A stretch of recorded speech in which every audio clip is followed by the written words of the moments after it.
Olá, sejam bem-vindos ao podcast Bem Me Quer. Eu sou a Liliana, diretora técnica da Clínica Bistúdio, e comigo está a Joana Paes, psicóloga clínica da nossa equipa. Hoje trazemos mais um episódio da série Parentalidade às Claras, um espaço de conversas honestas sobre viver e cuidar a parentalidade. E neste episódio vamos abordar algo que é muito importante, mas ainda pouco falado. O que acontece ao homem durante a gravidez? Como se constrói a identidade paterna e que desafios emocionais surgem para o pai nesta transição de vida? E para isso, nada melhor do que termos connosco o Hugo Guimarães, é um psicólogo com experiência no acompanhamento de adultos, casais e família em transição para a parentalidade. Hugo, muito obrigada por teres vindo a falar de um tema que é tão importante e tão pouco discutido. Portanto, eu acho que este episódio vai ser mesmo espetacular, sem pressão. E Hugo, a primeira coisa que eu te queria perguntar era: nós, quando falamos de gravidez, e ainda há pouco estávamos a falar num outro episódio sobre esta questão de ser muito direcionada à mãe, qual é que achas que é a importância de trazer também o pai para este processo? Ora bem, boa tarde, antes de mais, eu gostaria de vos agradecer também por este convite e parabenizar esta iniciativa.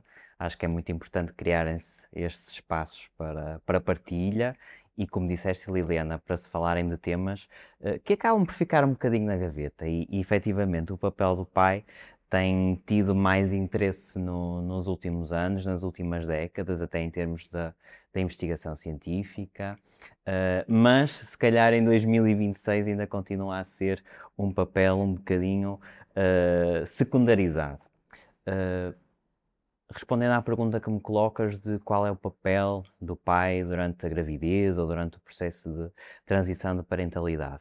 Ora bem, o pai acaba por ser um dos principais atores nesta fase, na gravidez, portanto acaba por ser um dos progenitores da criança ou das crianças que está por nascer, mas é claro que é remetido, pela sua limitação biológica, acaba por ser remetido para um papel muitas vezes secundário e assistencial.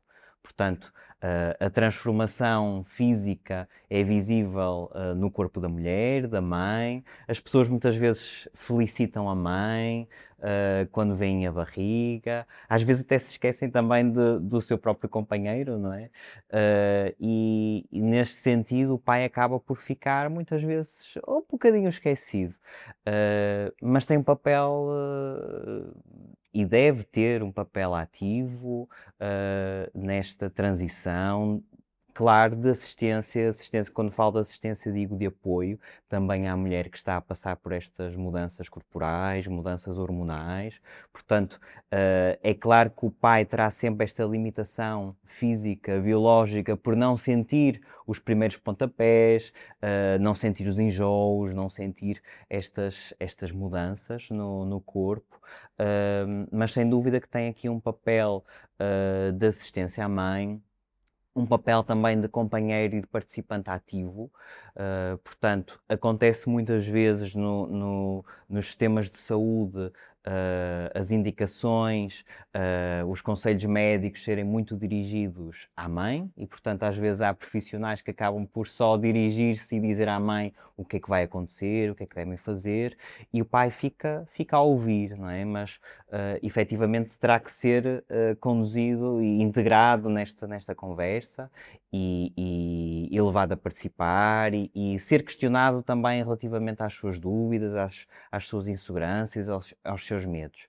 Portanto, acaba por ter também aqui um papel, como disse, de apoio à companheira, mas ele próprio também precisa deste espaço, não é? Também precisa de ser questionado, também precisa de ser acolhido, também precisa de receber este apoio da parte dos outros. E também, neste aspecto, também, obviamente, a sua companheira será também este principal apoio, mas também as outras figuras. Acaba por ter também este papel preponderante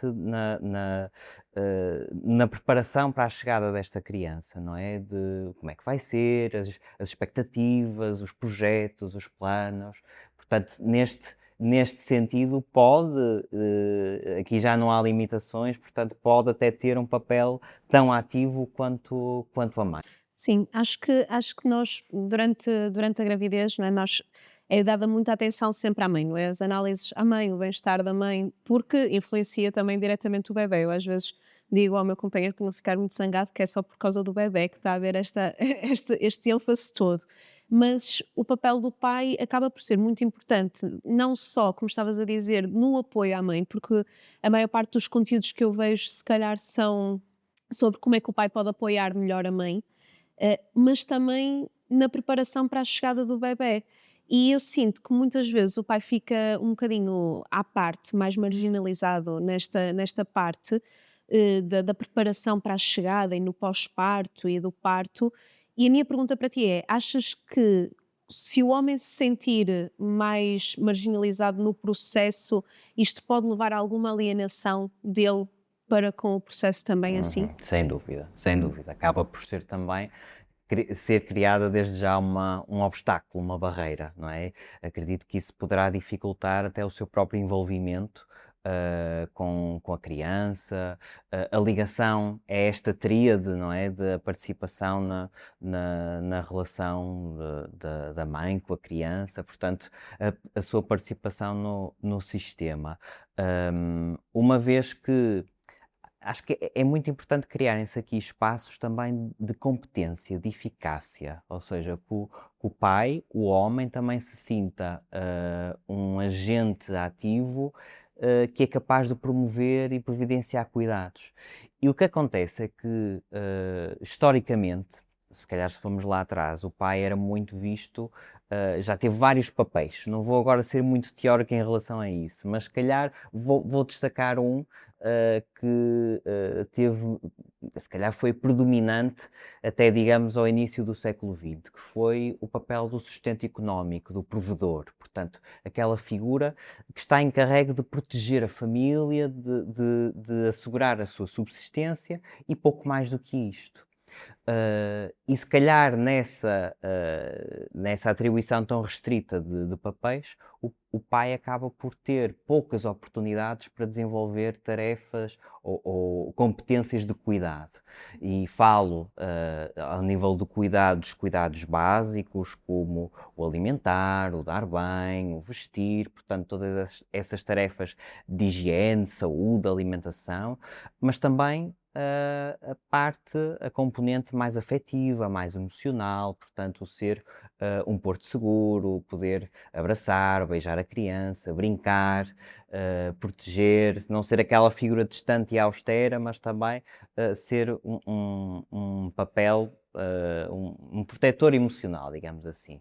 E, portanto, voltando aqui à questão, efetivamente, se o pai não se sente envolvido, não se sente competente, porque se calhar, se formos a ver, os pais acabam, na sua generalidade, se usarmos aqui esta metáfora da pista de atletismo, muitas vezes os pais acabam por partir antes da linha de partida do que as mães, porque as mães são mais sensibilizadas desde cedo e socializadas para isto, não é? Para o serem carinhosas, para o saberem cuidar dos bebés, brincam com nenucos, não é? Portanto, desde crianças que são socializadas para cuidar, não é? Para proteger um ser mais indefeso. E os homens acabam por ter, os rapazes acabam por ter menos oportunidades para isto e quando chegam à vida adulta também têm menos competências desenvolvidas neste sentido. E, portanto, os pais também precisam de apoio neste aspecto, precisam também de ter a assistência dos serviços de saúde, para coisas básicas, como que também se fazem nas aulas de preparação para o parto, de mudar fraldas, de saber tomar banho, de saber pegar Sim. numa criança, que muitos deles nunca pegaram. Mas efetivamente, se os pais já se sentem menos competentes para isto e ainda se sentem marginalizados, portanto, isto pode levar aqui a um afastamento gradual, um afastamento progressivo, em que cada vez o pai se vai afastando mais. E, portanto, também é preciso, por parte da companheira, das suas figuras de apoio, incentivar para este envolvimento. Falaste aqui de várias coisas importantes, mas ou seja, desta questão da socialização da mulher já para um papel futuro, não é, relacionado com a maternidade, e o facto disso não existir com os homens desde pequeninos, e também esta questão de excluir, entre aspas, não que seja intencional, mas por esta questão dos papéis, não é, da sociedade, o homem ao longo da gravidez. E aqui nós no primeiro episódio falamos aqui da transição da identidade ao longo da gravidez, mas focamos mais, lá está, na perspectiva materna, porque normalmente a mulher é sempre quem tem, não é, este primeiro foco, mas é importante, e nós achamos importante trazer também para o papel, não é, do pai, do homem, e queríamos saber contigo, não é, saber a tua opinião e o teu parecer acerca de como é que isto se processa no homem, como é que se há esta transição de identidade, como é que ela se processa. Ok. Como qualquer dimensão identitária, a identidade paterna constrói-se muito em relação com as outras pessoas e, portanto, é muito influenciada pelas nossas, pelos fatores externos, pelos nossos fatores sociais, familiares, mas também tem um processo muito individual. E, portanto, a identidade paterna começa, se calhar, até com muitos medos, não é? Com muitos lutos. Há uma renúncia de muitos papéis. Portanto, aquele pai vai deixar de ser o companheiro único daquela mãe, portanto, isto se for obviamente uma parentalidade de primeira viagem, vai deixar de ser do núcleo familiar, vai deixar de ser a única pessoa, portanto, às vezes há até esta redistribuição da atenção, vai deixar de ser o amigo que tem tanta liberdade, digamos assim, para ir jantar fora, para sair com os amigos, às vezes até de papéis profissionais, não é? Portanto, esta identidade exige muita transformação.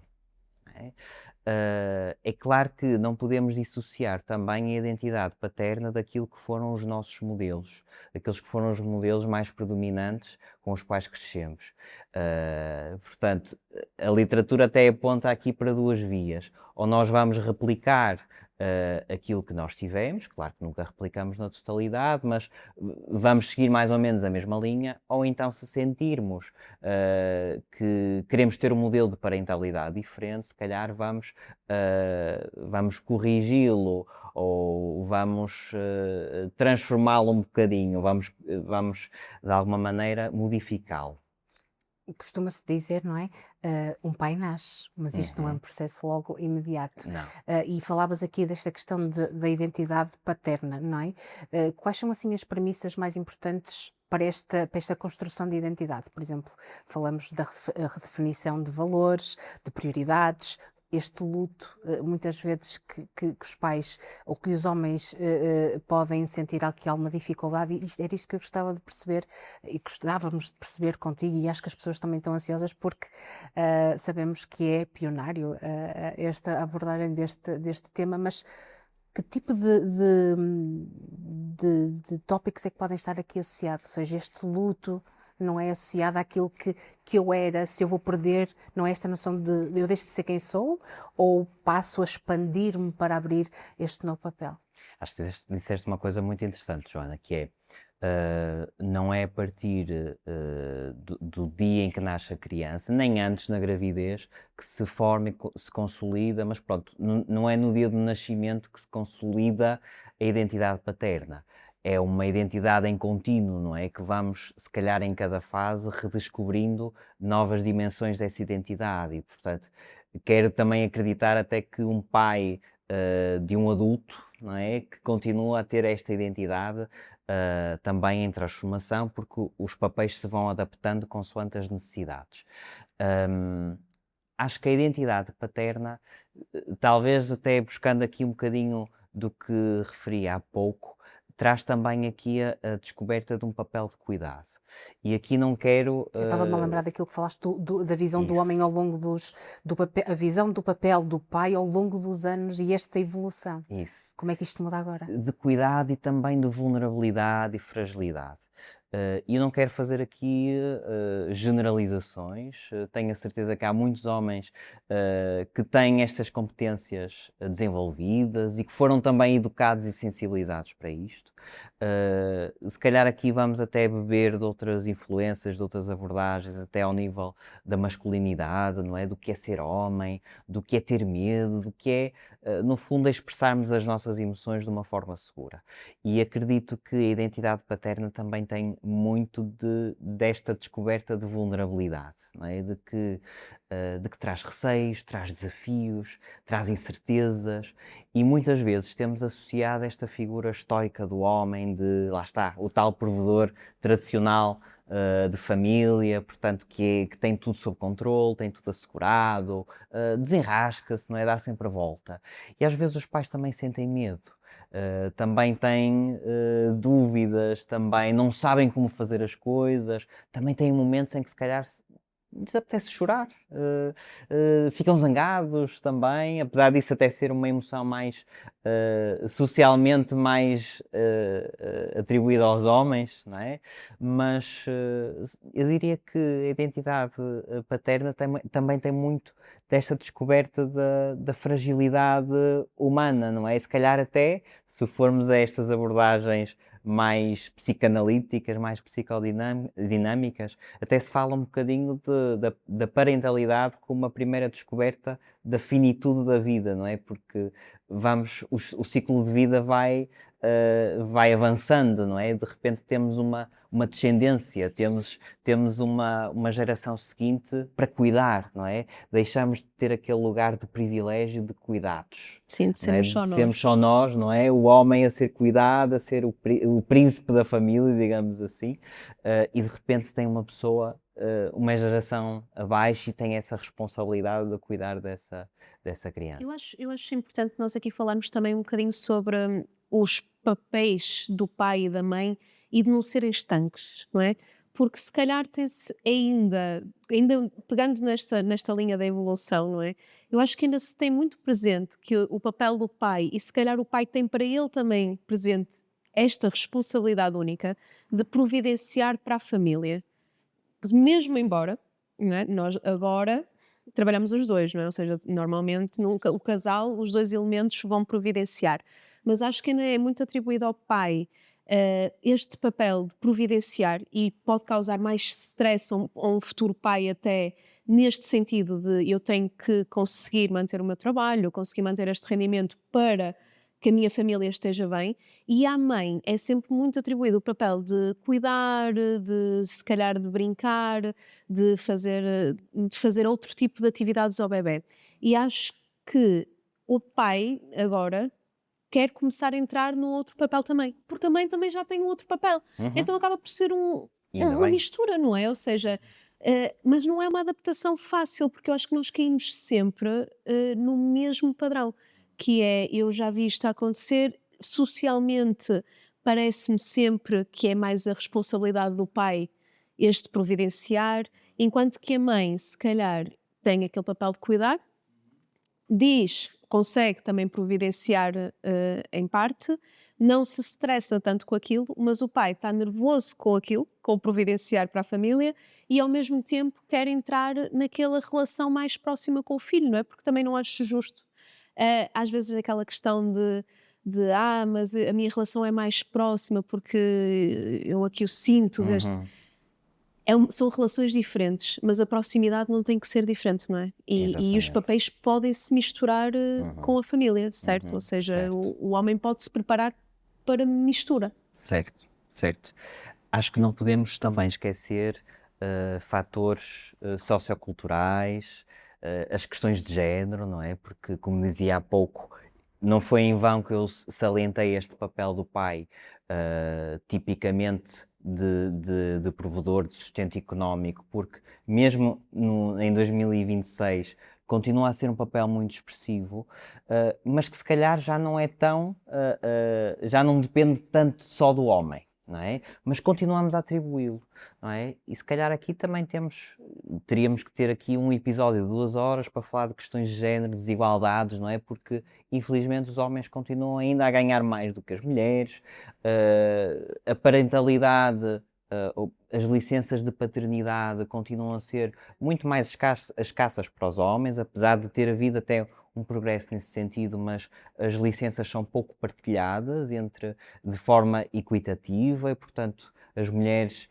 as mães, e precisam de ficar em casa, obviamente, mas acabam por ficar com a maior parte da licença.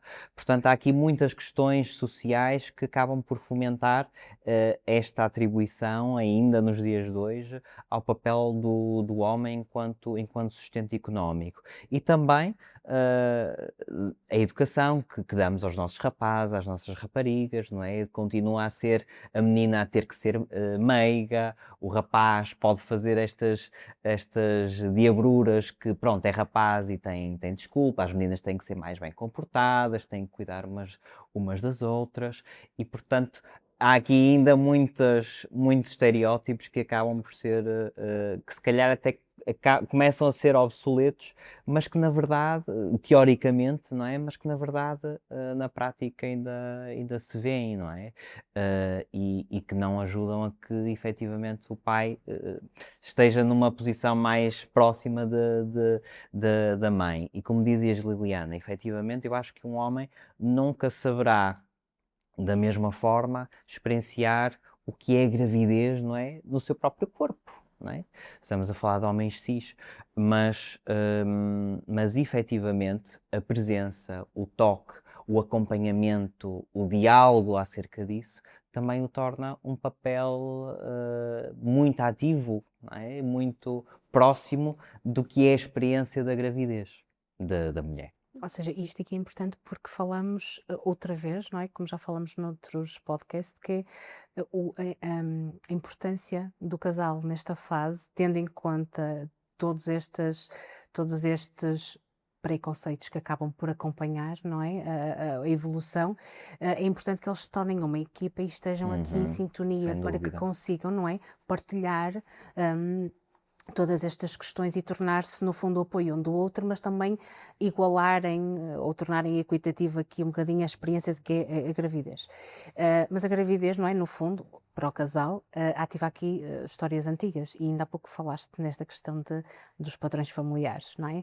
Ou seja, de que forma é que a vivência, a relação com o pai, o próprio pai e também os padrões familiares também podem condicionar aqui ou podem ser relevantes, podem condicionar no fundo o tornar-se pai, esta transição de identidade e esta identidade paterna. Uhum.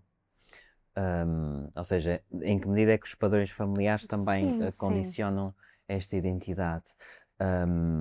É assim, é claro que tem aqui influenciam em larga escala, não é? Porque acaba por ser este primeiro exemplo, e porque não é só o exemplo que fica lá atrás, também estes familiares à partida, não é? Se ainda houver contacto com eles, se ainda fizerem parte do sistema familiar, ainda vão sendo pessoas presentes, não é? neste sistema familiar e que vão opinando e às vezes é difícil para os pais numa transição para a parentalidade de descobrirem os seus próprios guiões, não é? Porque há a tendência, e ainda bem que os pais das famílias de origem também, outros significativos, também estão por perto para ajudar e para auxiliar e de alguma forma também darem algumas dicas, até práticas, de como fazer algumas coisas, mas continua às vezes a haver aqui em algumas famílias uma certa intrusividade neste aspecto em que nós já passamos por isso, nós sabemos e portanto faz isto e às vezes os pais também querem fazer da sua própria maneira e também querem descobrir por si. Ainda que sejamos obviamente flexíveis também para beber um bocadinho dessa influência, para ouvir e permitir-nos a ser ajudados. Mas sem dúvida que eu diria que o exemplo também que vimos, até da própria relação conjugal, não é? Dos nossos próprios pais, não é? Do que é cuidarem-se um ao outro, não é? Do que é apoiarem-se um ao outro quando eles cuidavam de nós, também acaba por ter aqui ser um exemplo muito expressivo, não é? Daquilo que deverá ser o nosso papel, não é? Para esta identificação de género, não é? De como é que era o meu pai quando cuidava de mim, quando me educava, não é? Como é que ele apoiava, como é que ele estava presente também nas decisões, que papéis é que ele assumia. Portanto, também vamos beber muito, muito disso. E quando o homem, por exemplo, quer fazer diferente? É porque isto é um processo ativo e difícil e que é ao longo é que é muito difícil nós não repetirmos os padrões dos nossos pais, não é? Eu É às vezes eu dou por verdade, mim e eu pareço exatamente a minha mãe a é falar e digo verdade. isso imensas vezes em É casa. verdade. Se eu dizer estou a ficar igualzinha e isto é uma frase que se diz muitas vezes, não é? Estou a ficar igualzinha ao meu pai, estou a ficar igualzinha à minha mãe, E às não é? vezes coisas que não gostávamos antes, não é? Exatamente. É isso. Agora, uma vez que o papel do homem tem vindo a mudar tanto ao longo do tempo, e tendo em consideração aquilo que eu te estava a dizer há bocadinho de o homem agora querer assumir também um papel mais de cuidador, de mimo, de brincadeira, mais aquele carinho de estar com a criança e não só o pai que sustenta e que vai educar e que estou aqui. Ou seja, imagina que alguém teve este tipo de exemplo ao longo da sua infância, em que tinha uma figura paterna muito mais distante e uma figura materna mais próxima, mas agora o pai quer fazer um bocadinho, quer fazer diferente. Como é que ele pode trabalhar isso? Uhum. De facto, isto exige aqui uma reflexão mais aprofundada de que pai é que eu quero ser, que exemplo é que eu quero dar, não é? Que valores é que são cruciais para mim, o que é que eu quero, de alguma maneira, deixar neste legado ao meu filho. Acho que há uma coisa, e deixo já esta mensagem aqui neste episódio, acho que é uma coisa muito, muito importante, que é dos homens, dos pais, também terem espaço para falar sobre os seus receios, falar sobre estas questões até de, às vezes, da sua história de vida, de isto teve um impacto em mim, de reconhecerem o que é que os impactou, não necessariamente no sentido de uma perturbação emocional, mas de que maneira é que isto me afeta, não é? O que é que se eu tivesse tido um outro exemplo, não é? O que é que isso teria permitido? O que é que seria diferente para mim? Às vezes os homens são mestres na arte do esconder, não é? Do evitar. E o corpo muitas vezes dá sinais de coisas que nós não queremos dizer. E às vezes também, por isso é que nos homens também há uma maior tendência para comportamentos de fuga, ou para a procura de substâncias, do álcool, porque às vezes é difícil falar sobre estas coisas.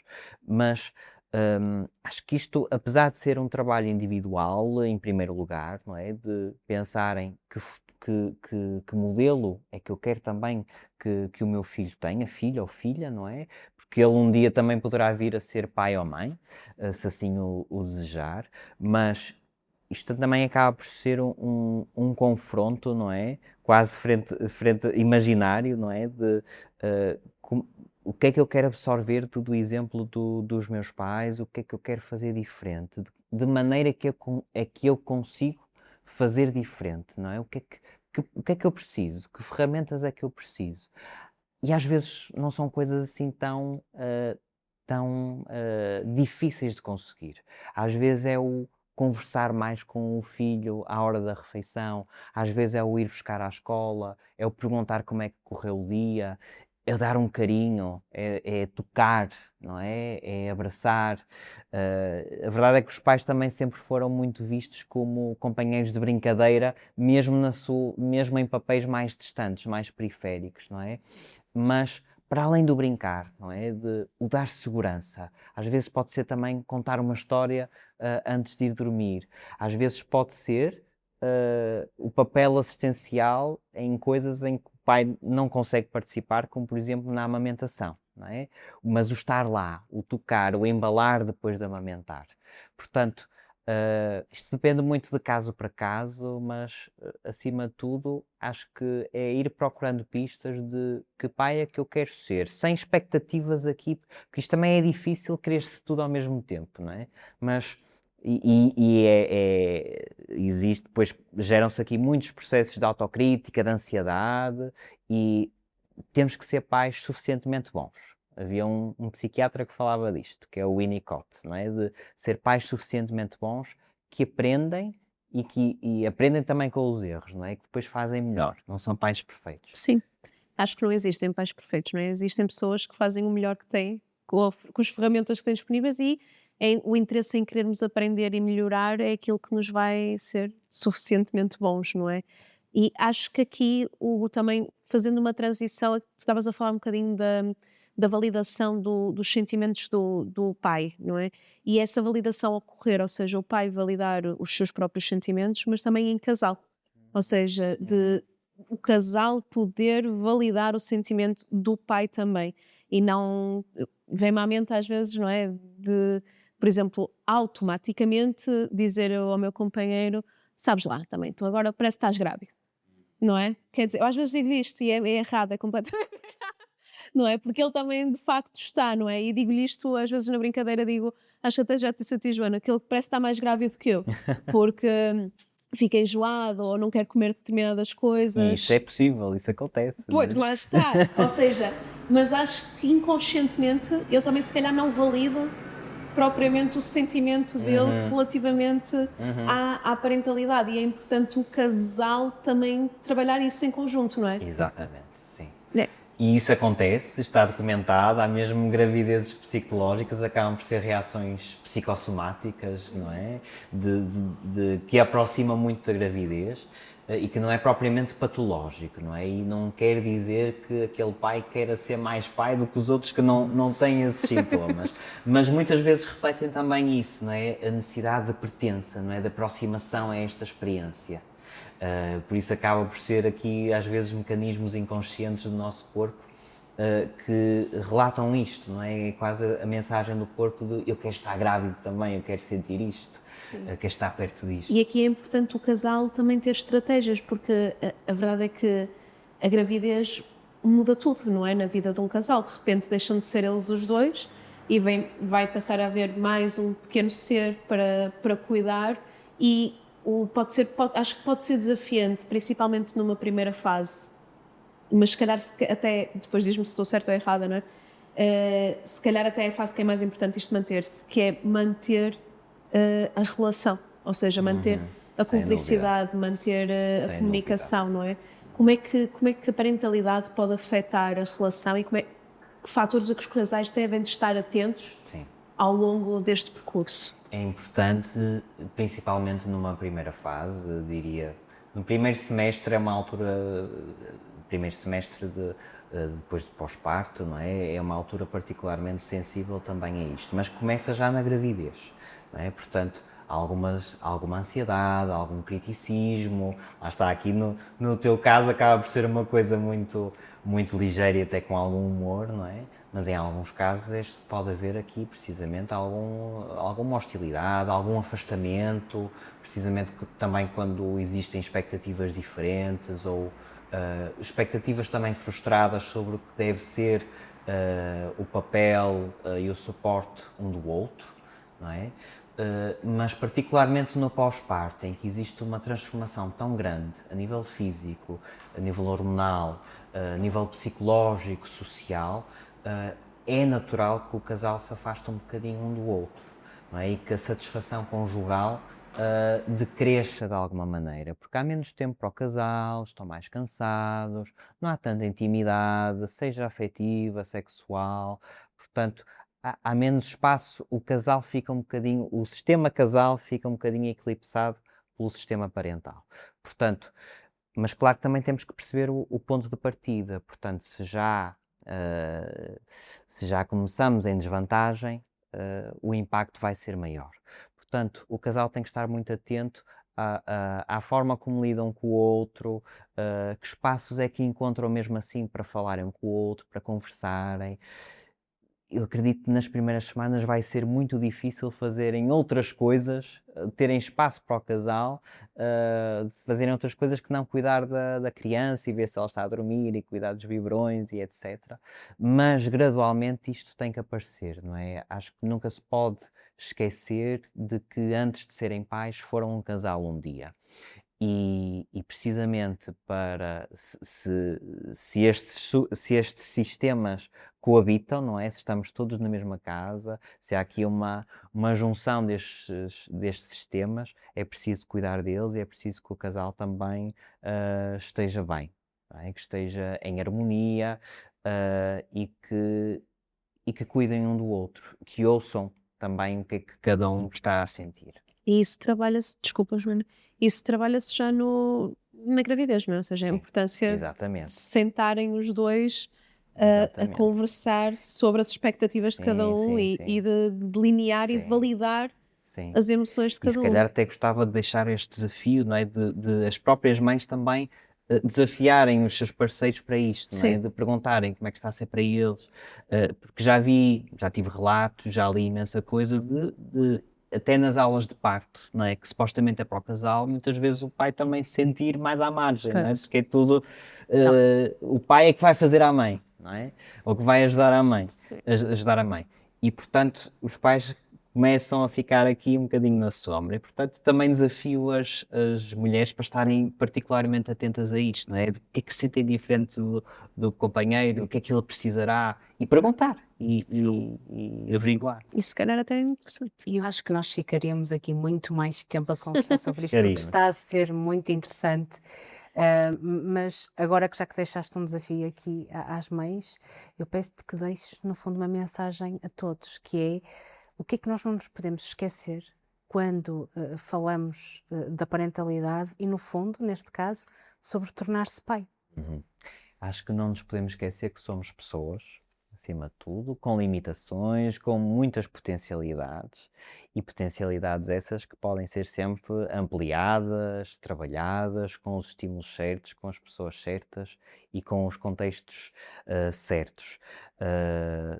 Como eu dizia há bocadinho, a transição para a parentalidade é tramada neste sentido, em que realmente é muito cansativa, hum, é muito exigente, resta pouco tempo para o pai.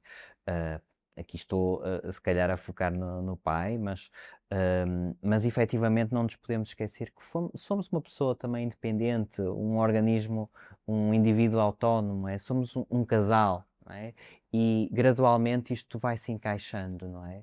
É importante o pai não perder também outras. Há perdas, claro, mas também que não perca todas as dimensões da sua identidade. Há coisas que nós gostamos de fazer, nem que seja uma aula de natação por semana, uma ida ao café, que se calhar era de 2 horas com aquele amigo e agora vai ser 30 minutos e se calhar com a esposa a ligar porque precisa de ajuda. E o mesmo para as mães também, não é? Gradualmente temos que perceber que fazemos parte de um ecossistema com muitos outros contextos, mas que efetivamente há um que se torna e que se vai tornar muito central na nossa vida, que é o de mãe e de pai. E eu acho que aqui também é esta questão de permitir-se, não é? Como falavas no início, permitir-se saber ou conhecer-se esta fragilidade que se calhar antes não tinham tido contacto, que é uma experiência nova, é algo que vem complementar, no fundo, o meu desenvolvimento, não é? Que é esta transição e este papel de pai, mas também permitir-se sentir esta vulnerabilidade, esta fragilidade e não rotulá-la como sendo uma ANA que vai afetar a sua masculinidade, mas como sendo algo natural que vem acrescentar à pessoa, ao casal e à família. Sem dúvida. E podemos ler muitos livros e felizmente agora há muita informação, às vezes tanta que nos baralha, por isso também é preciso escolher boa informação, mas acima de tudo, lendo todos os livros só aprendemos a ser pais, ou melhor, só aprendemos a fazer melhor quando fazemos, não é? E a cada dia também vamos aprendendo coisas novas. Praticar. Hugo, Muito bem. muito obrigada. Obrigada. Obrigado pelo Obrigada, foi convite. muito Obrigada. interessante, muito. Obrigada. Obrigada. Obrigado.